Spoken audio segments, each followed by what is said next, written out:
The Marching Roundtable is proud to be an official media partner of Drum Corps International. Thanks for coming to the Marching Roundtable YouTube channel, sharing great information to help you succeed in all the marching arts. While you're here, we hope you'll subscribe.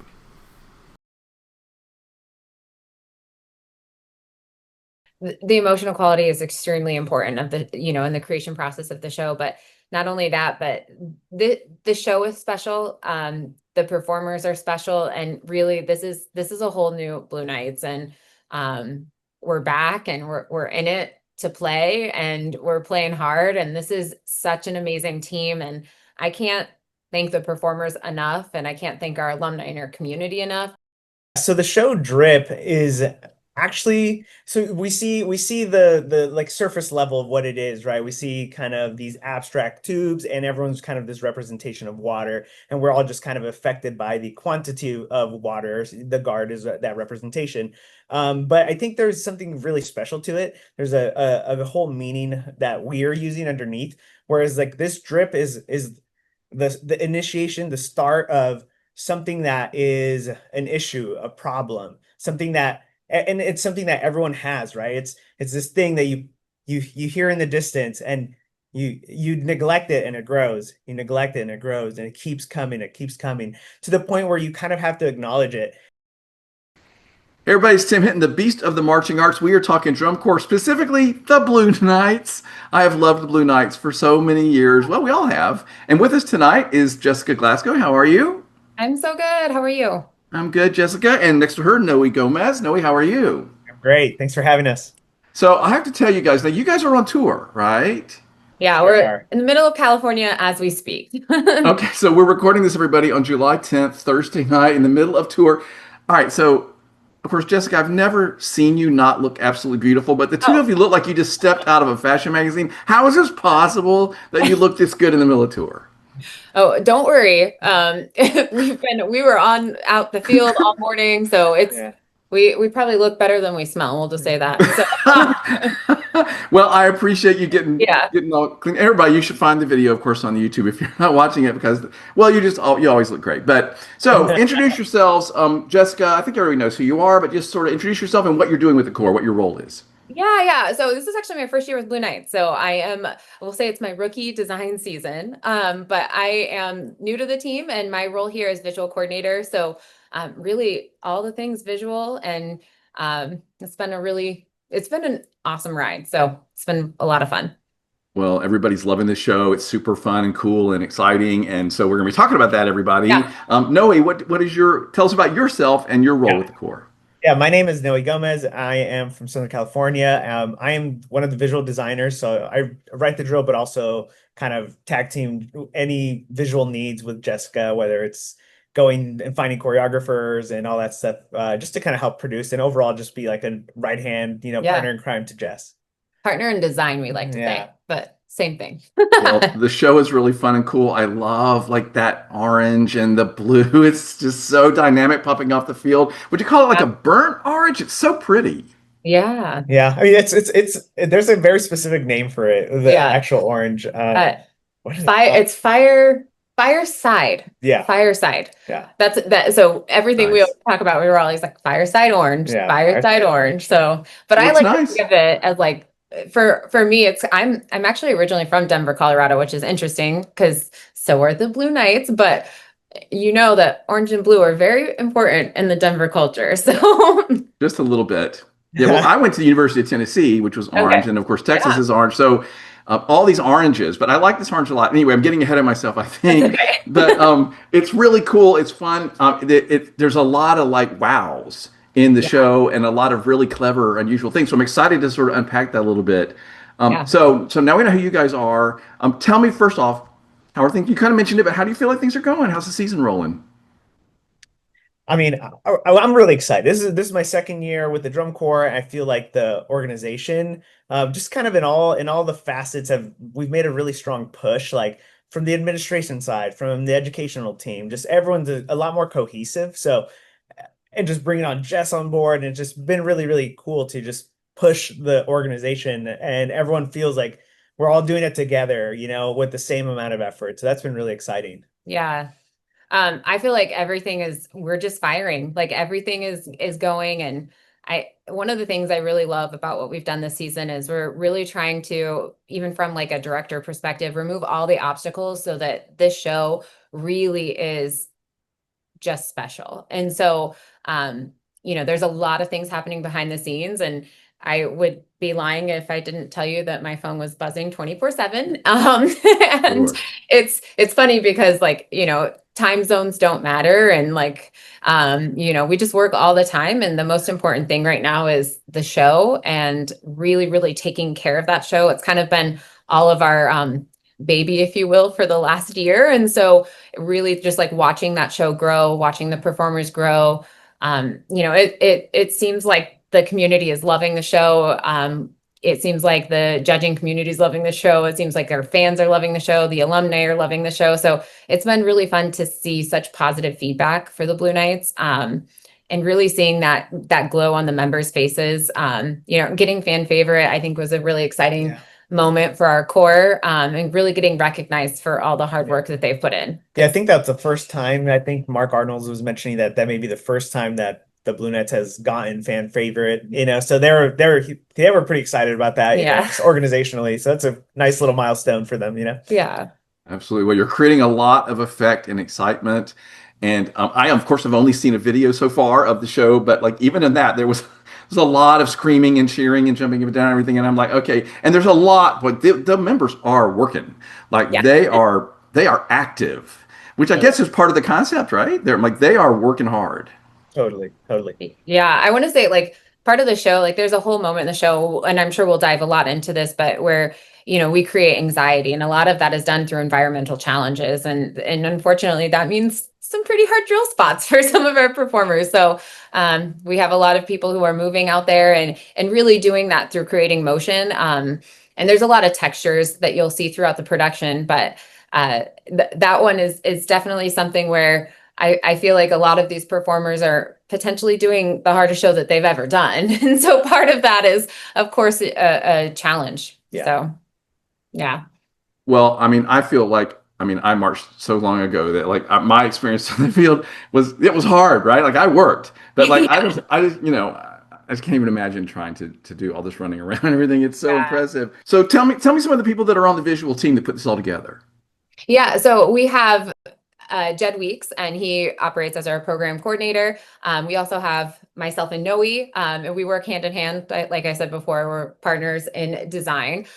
We also have a handful of choreographers that come in and help. So we have a lot on the visual side, some great people on the color guard side as well. We also brought on Greg Lagola this year, who did all of our costuming design. So that is a change.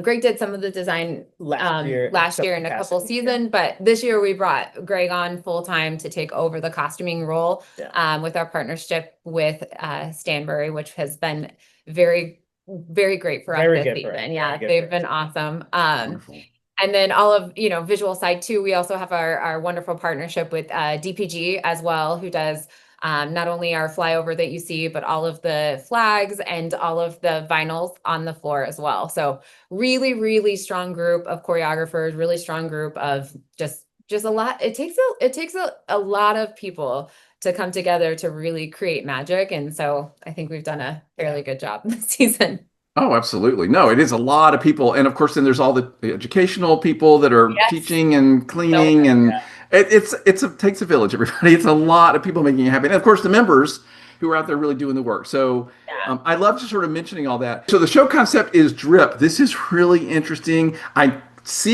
think some pieces of it on the field when I'm watching the show. So let's talk about this. Tell me about the show concept. Yeah, so the show drip is actually, so we see the like surface level of what it is, right? We see kind of these abstract tubes, and everyone's kind of this representation of water, and we're all just kind of affected by the quantity of water. The guard is that representation. But I think there's something really special to it. There's a whole meaning that we are using underneath, whereas like this drip is the initiation, the start of something that is an issue, a problem, something that, and it's something that everyone has, right? It's this thing that you hear in the distance, and you neglect it and it grows. You neglect it and it grows, and it keeps coming. It keeps coming to the point where you kind of have to acknowledge it. And this issue starts moving you a lot more than you were like a perfect representation of this is we start our show, our core propers actually can move really freely through the field and move around and weaving through the pipes and everything. And then as the water consumes us, we start being affected a lot more by them. The water starts maneuvering us. We can't move as freely. So that is the entire concept. As this drip is growing, it starts more anxiety, this issue starting to consume you until the point where we are actually consumed, right? And that's our kind of the peak of our arc there. Yeah. Yeah. I was just going to say the cool thing about this too is like the way that we're able to use the different textures on the field to hopefully get some kind of an emotion from the audience too. Like we really want them to maybe even have that sense of panic or anxiety while things are getting faster or things maybe feel more tight and tense. And so we really do this through like creating different textures. And we spent a lot of time really looking at every single count in the show and how we want that to be portrayed, right? So it's so cool to see it come to life because watching that and seeing all the different things we're trying to communicate through tension and that's kind of that first half of the show. Yeah, it's really effectively done with the colors and that's kind of that first half of the show. So let's give me an example. Yeah, it's really somebody's listening to this and they're like, the colors, and I want to create something so as cool let's as give me an this example. show for. So somebody's listening to this and they're like, creative tension. I want to create something as cool through as a lot this of different show devices. for. Like, give me one one example. so give me an example. Describe how you created it. You said through a lot of different devices. Yeah, I mean, like give me one example of the show of a moment from and the describe how you created it. Is just messing with density for me, at least even just like from the negative space I want it to be used by the guard, and messing with density and knowing that the negative space I want it to be used everything it gets the guard, and I want the core proper to be manipulated or shifted or moved. Everything it gets developed from the guard, creating a pathway, pushing different sections around. So that's like one example of like we're using the actual water concept, the concept of this thing growing and pushing us around, and we're not as free to move. So hence we're starting to create way more density. Yeah. There's a really cool phrase in part 2 that if you're really diving in and you're watching live, and I hope that everybody's able to see this live, where we actually have like an interplay between the horn line and the rifle line. And it's really cool because you can see how, the water is going over top of the horn line and they're in and out of each other. And you can kind of see almost that water overtaking. And we do that through different textures. We do that through different movement. And we do that through creating just anxiety, speed, different tensions. But it's really fun, right? Like it's fun to play with those different types of energy qualities to really get the audience to kind of have that like overwhelming feeling. And then in the second half of the show, we kind of get to do the opposite. Right. So you really feel this release. You really feel, and this is when everything gets taken over. This is when the water does consume the core, but we almost get into this place of beauty. Yeah. And I think about, I guess the tangible item is like, you're underwater and it's almost like that, like slow motion or that surreal type of feeling. And so we really try to create that through just the body motions that you'll see within the core. You'll see that within the saber line too, but really playing with almost that beauty, that release, that like sense of like, there's like I always think about like, I don't know if people, when you go and like dive into a pool and you like finally get to the bottom, there's like this really serene moment before you come up, right? And I think that for us is like there is beauty in this being overwhelmed, right? There's a sense of tranquility that you can find, that you have to find, right, before you can come up to take a breath. Yeah. And that breath is a moment we talked about kind of from the beginning. We knew like, man, when this ballad impact hits, we want it to feel like it's the moment when you come out from the water and you take that big first breath. Yeah. And it's just that like that calmness from that. There's growth in that. Yeah. And I love the way you described that, because I know exactly what you're talking about. You know what I mean? Yeah. Like we all can relate to that. We've all had that experience. And now I'm interested can't wait to watch the show again and like sort of see how you you embodied that on the field and the way you staged it and the way the music and everything. It's a beautiful idea. Yeah. I liked it, Yeah. especially after all the tension. Yeah. Exactly. My favorite thing too is like we very purposely used the Castaway soundtrack, and you'll hear that within the musical soundtrack, and it's recognizable. But to me, that is like what really helps set up that moment. The oboe solo is absolutely gorgeous, and it's a timbre that we haven't heard in drum corps before, but it's also been something that we really specifically programmed this, knowing that this moment is going to be almost it does feel a little isolated. The oboe does come out by themselves, and they are set up to we use space to kind of isolate that performer, and there is a sense of being almost alone in this moment, and then the water overtakes. So it's so cool to watch those two elements between the music and how the music design team has done such an amazing job setting up a almost like a gorgeous soundtrack for us to to dive in. So that's a huge part of what we do too, is the music design part of it is been amazing. And we have Leslie and Jeff and just the whole team. Tanner has been huge. And we're so thankful to have all of them as they help create this musical soundtrack too. Yeah, they've done great work. It's beautiful.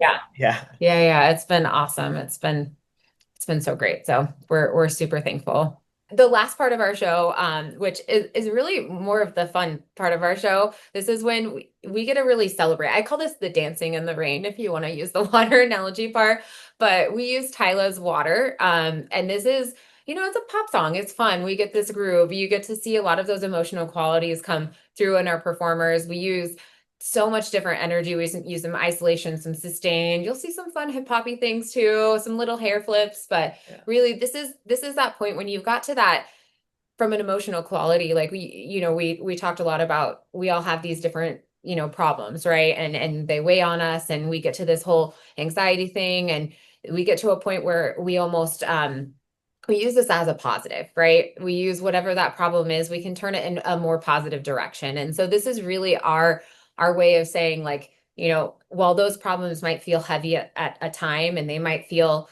not overcomable, there's always a solution. And so this is our solution. This is our getting to that end. This is our celebration, that you'll see a lot more, I would say freedom. You'll see that on the expression of the performers, just happiness in general.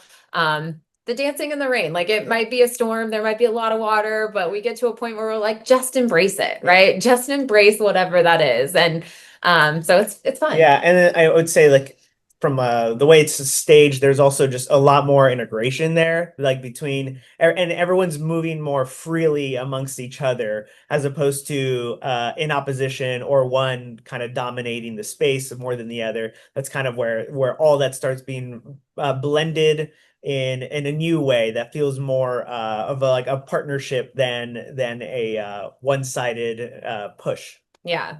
And it's been so fun. Like I was just to share a little story with everybody.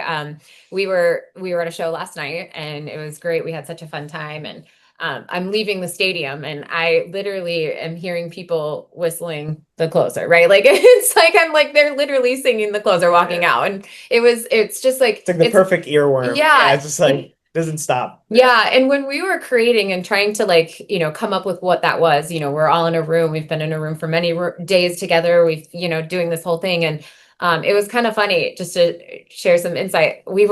Mark was making us dinner. So Mark Arnold, who is the director of the Blue Knights, and he's making us dinner, and we're all sitting there designing in the living room. And this is like a full circle moment, because this is how we picked that tune. We have a list of things we're going through, like what music is going to hit all the notes? Is this the right thing? Some of it is just like sitting and living with it too. And we're all sitting there, and Mark is in the kitchen making us dinner, and he's whistling Tyla's Water. Yeah. And we all turn to each other, and we're like, that's it. This might be it. Yeah. Mark is in the kitchen whistling it. It's that recognizable fun thing. And it was really what we were going for, but we just needed the whistle from Mark to tell us it was good. So, and then last night, like walking out of the stadium, legit, there was, a family in front of me, and there was somebody whistling Tyla. I was like, it's very catchy. It's that thing that you want everybody walking out of the stadium. So I mean, quite frankly, this is every designer's dream. Yeah, Seriously, like, you have done your job if the audience is humming or singing your tune on the way out. Like, that is a huge feather in your cap. So not only did they like the song and like your show and your version of it, but it stuck with them, right? Like, after you finished and they're on the way out. Like, that is a huge compliment to you guys. I love it. All right, so we're about to start wrapping this up, but I do want to ask you about these super cool props. Like, are they pieces of tubes, and you use them in all kinds of interesting ways? Tell me about these. Yeah, so the prop, we knew that we wanted to have like almost like what's the surface level, right? We wanted it to be an abstract representation of a pipe, right? So then as I was, surfing the internet, looking around, trying to find things in inspo, I wanted to do something that looked and felt like a pipe, but that had some unique curvature, something that felt cut out, something that we could go in and out of. So then I ended up finding some 3D modeling from like some really, really abstract page on Instagram. And then I kind of shared it with the group. And then I think everyone was like, whoa, that's like a pretty unique look. It's not something that's been done, nothing hasn't been seen. And then we kind of started pitching it to the rest of the team, and then Jessica take over here. Well, I was just gonna say, it was the birth of our prop, and we kind of came up with a list of things that we wanted to do with the prop and how we would utilize those props. And we went to Darren Stack, and he's done an amazing job of helping us create that prop so that it can accomplish all of the things that we knew we wanted to achieve. So, like Noe said, we wanted flags and fabric comes out of, there, you'll see that during the baritone solo, and there's so much versatility. Yeah. And there's a lot that we utilize with those props. We wanted performers, you'll see performers, the water drops at the beginning, you'll see the guard performers actually swing and jump off of these props. And so we utilize them in lots of ways. They'll lift up at the end. So there's so much that you can really see from a visual perspective. Yeah. And we're just so thankful. I mean, we just obviously we throw off, just rattle off crazy ideas. Can I do this? Can I do it? Can it also go up? And then Darren is amazing and just created exactly what we needed for the show. Yeah. Well, it's a sign of a great prop is that it does all kinds of cool things, and then it does a bunch of things you never even imagined it was going to do. And I think you guys accomplished that. Right. I mean, it's really, really interesting. And they have a clear purpose, and they're interesting. I gotta say, Noah, you just said something that I guess I'm learning the lingo now. You said something about looking for inspo. That's new to me. I love that. Is that like just a regular term you use?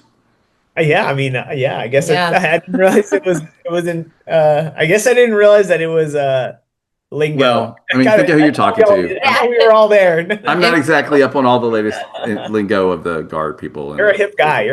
I thought, Yeah. That's very kind of you.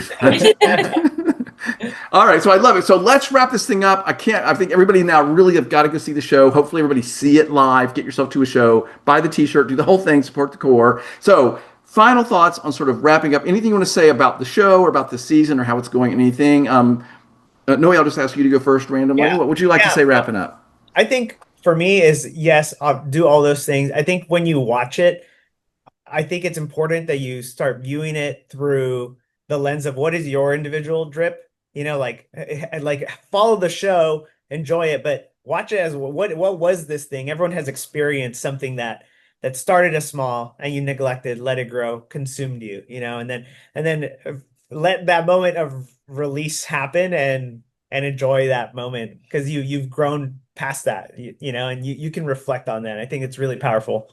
Yeah. I love it. Jessica, for you, final thoughts? Yeah. The emotional quality is extremely important of the, in the creation process of the show, but not only that, but the show is special. The performers are special, and really this is a whole new Blue Knights, and we're back and we're in it to play, and we're playing hard, and this is such an amazing team, and I can't thank the performers enough, and I can't thank our alumni and our community enough, because without all of the support of everybody, it's watching a drum corps operate and watching just what it takes to get down the road and watching what it takes to, even just like something as simple as what we think is simple, feed the kids, right? Like, and so seeing all that, I cannot thank our community enough. I cannot thank our alumni enough, our board, our supporters, and our directors. And they really do remove all of, the obstacles that they can from us so that we can do our job, which is creation, and the performer's job of performing. And I really feel like when all those things are operating, true magic happens. And I think that's what you're going to see out of the Blue Knights this year. Well, no doubt about it. I mean, the Corps having a great year. It's a great show. Everybody's going to go. Everybody get out there, see it live, cheer them on. Congrats on a great job. Thank you for giving those students that are in the Corps such a great experience and such a great show to work on, and for your hard work. It's certainly paying off. And thanks for talking to me today. It was fun. Yeah, thanks for having us. Thank you so much. We'll see you soon. Marching Arts Education is the home of the Marching Roundtable podcast. We give you access to the top marching arts professionals through live webinars, podcasts, videos, interviews, and online coursework. With over 1,000 podcasts and hundreds of webinars and videos, there are hours of great professional development for you and your staff. Imagine what you could do with so many great new ideas from the top professionals in our activity. Subscribe to our YouTube channel and sign up for our newsletter to find out about the latest podcasts, webinars, and new content. Find all of this and sign up at marchingartseducation.com.